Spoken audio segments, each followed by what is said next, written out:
reviewing the guidelines, so far we've talked about identifying the goal population and type of study. We've considered the source and the influence it can play. We've looked for bias in the sample.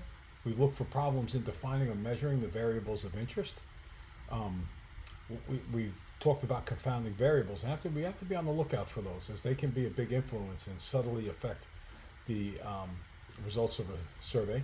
And then consider the setting and the wording in the surveys. This cracks me up because it's really true. Based solely on the information given, decide whether you have any reason to doubt the results of the study below. To gauge public opinion on whether there should be a constitutional amendment to ban flag burning, a survey asked people, do you support the American flag? What do you think? Well, the question's not exactly the same as the amendment. The amendment is a pretty radical step. It's a slightly different thing than saying you support the American flag. The constitutional amendment to ban flag burning is far more draconian. So the way the question is worded, do you support the American flag, doesn't necessarily mean someone has the same exact feelings about American flag burning. Okay? Here's one for you. A high school principal wanted to know how the teachers at her school felt about early dismissal for homecoming. She put the names of the 114 faculty in a hat and randomly selected 30 of the names. Just so you remember, the 114 would be the population, the 30 is the sample. She gave the questionnaires to those 30 people, asking whether they agree or disagree with the statement, valuable learning time should not be sacrificed for extracurricular social activities. The words valuable and sacrificed are very important. Other people who felt obviously this lady doesn't want it done. I personally feel the same way. But other people might have said, a little of our copious amounts of learning time could be exchanged for some very important extracurricular social activities. You can see the difference in those sentences. So the questionnaires were filled out anonymously. Her conclusion was that 80% of the faculty are opposed. Well, I think a lot of that had to do with the way that she worded her question. So the way questions are worded can have a big impact. And this is pretty funny, being that this is a math course and you're in math. But I once saw this ditto, if you know what a ditto is, years ago. The two terms are simultaneous. That went out about math problems. And like if you were in the year 1950, a math problem might say something like, find the sum of the product of 28 and 500 and 72. So then that morphed into the 60s, which was like the hippies and the love era. 28 people were attending a concert for the greatness of love and experience to see Janis Joplin, and then an additional 32 showed up. How many people showed up for the concert?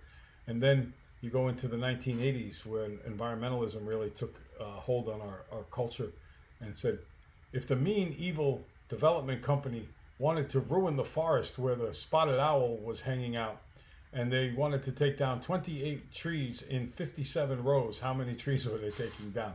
So it was pretty funny to see the bias in the way everything was worded, kind of like the way that principal did it. So we've talked about the guideline one is you have to identify what the goal of the population and the type of study is. Then you need to look at the source. You need to look at bias, problems in defining or measuring variables of interest. What about confounding variables? What about the wording in the survey, the setting of the survey? And then you need to check that the results are presented fairly and stand back and consider the conclusions. For example, based on the information given, solely on that information given, decide whether you have any reason to doubt the claim. Based on the data showing that a new cold treatment can shorten the duration of a cold from 7 days to 6.8 days, the company that sells the treatment claims that everyone should use it.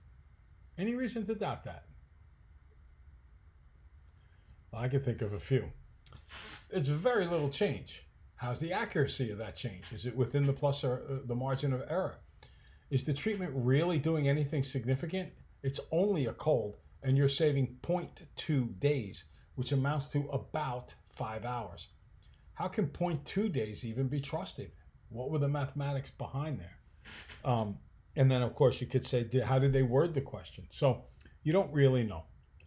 All right, now statistics, tables, graphs, and so on. And we're just going to show you things here.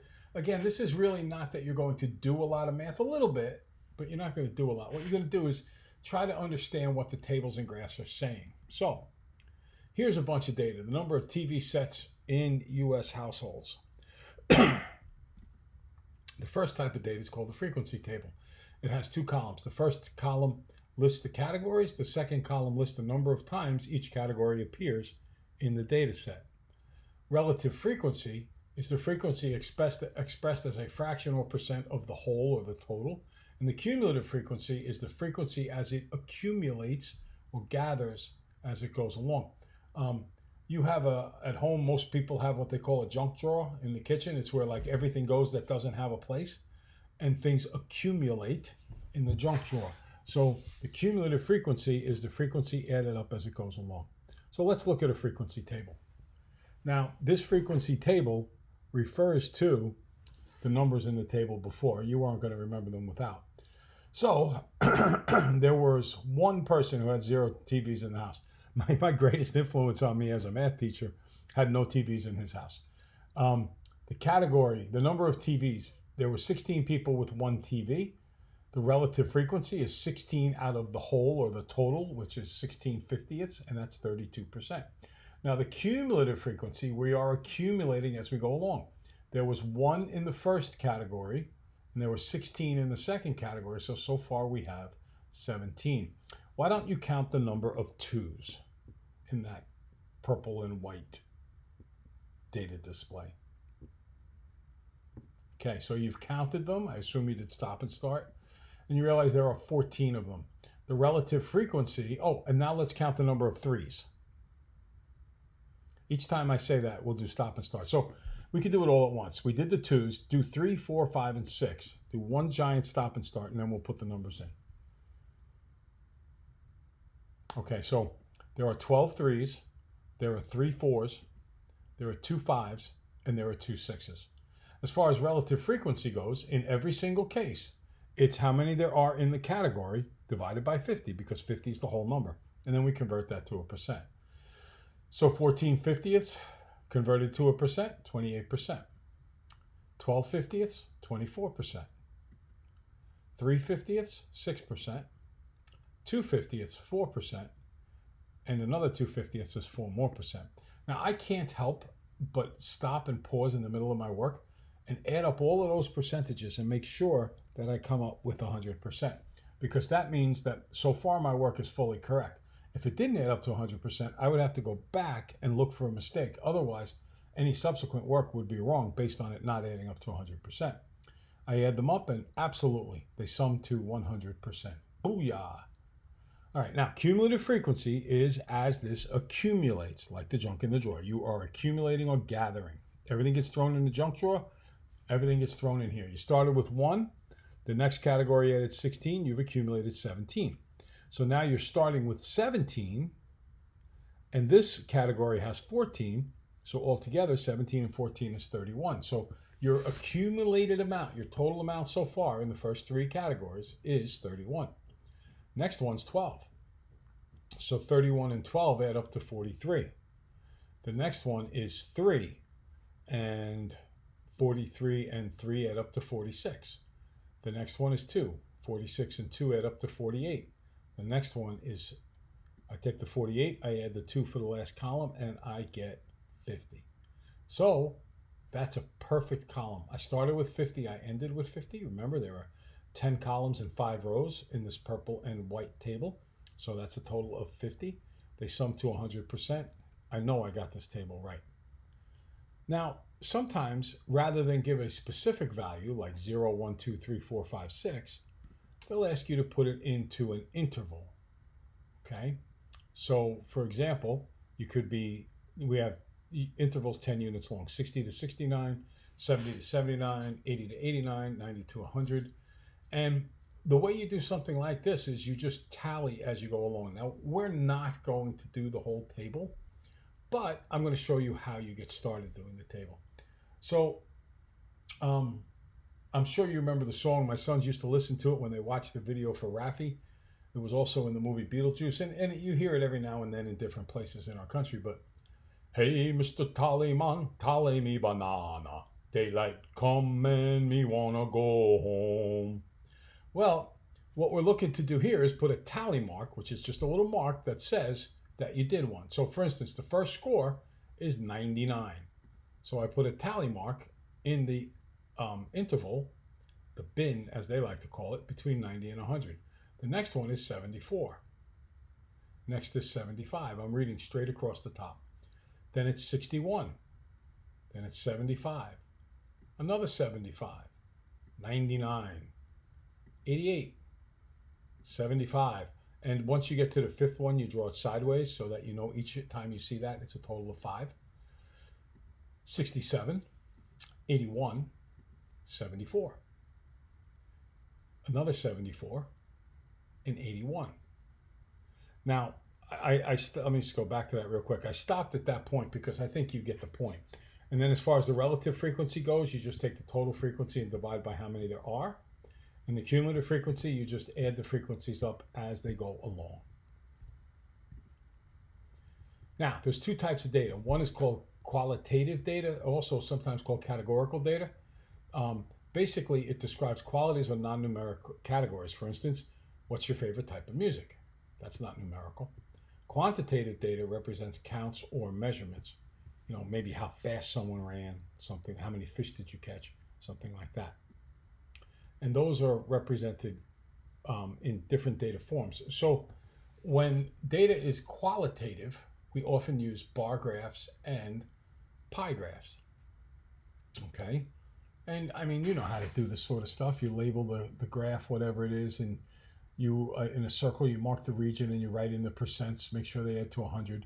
For a bar graph, you list all the possible bar scores, and then you run them out to like 4, and then up here to 7, and so on.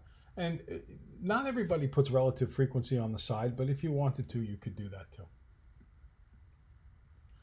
A survey asked 500 Philadelphia families the following question: where are you planning to vacation this summer? Here are the results.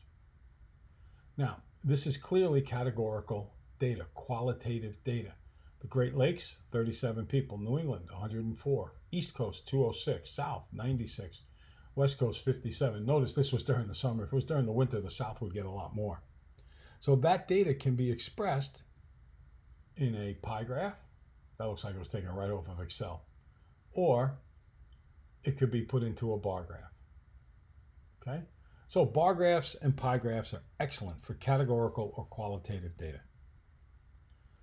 It's important to label graphs. You look for things like the title and the caption, the vertical scale and what it is, that's the title of it, the horizontal scale and its title, and the legend, which is basically going to give you a guide to the map of what you have going on. So the title of the whole graph is death rates for various diseases.